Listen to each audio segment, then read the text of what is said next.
Wir besichtigen die Harburg im Landkreis Donau-Ries in Schwaben bzw. Bayern.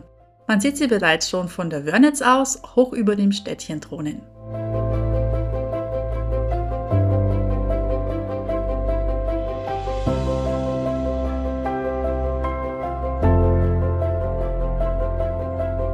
Die ehemals staufische Reichsburg gelangte Ende des 13. Jahrhunderts in den Besitz der Grafen und späteren Fürsten zu Oettingen. Und die Burg ist bereits ca. 1000 Jahre alt.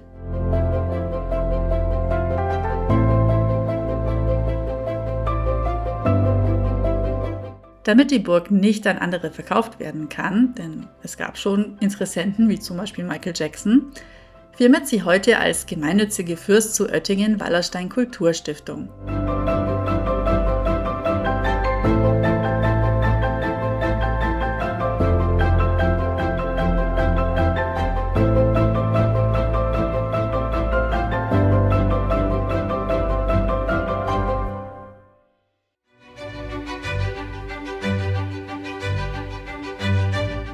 Entlang dem Wehrgang kann man beispielsweise verschiedene Verteidigungsmöglichkeiten betrachten. Einzigartig und nur bisher in der Harburg gesehen sind diese drehbaren Holzkugeln, in die man das Gewehr stecken konnte und selbst nicht getroffen werden konnte.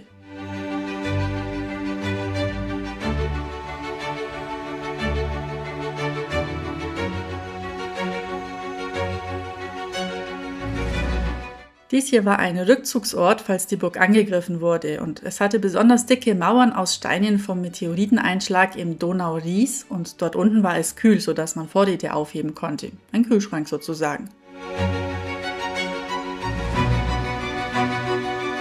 Auch eine Toilette war wichtig, um seinen Rückzugsort nicht zu verschmutzen.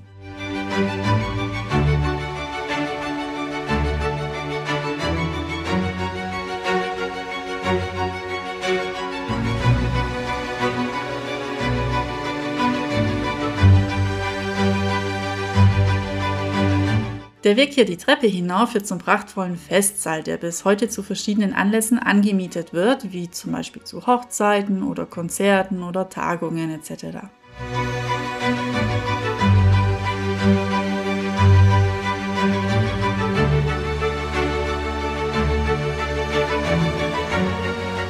Wir schließen den Rundgang in den Gebäuden mit einer Gemäldesammlung ab.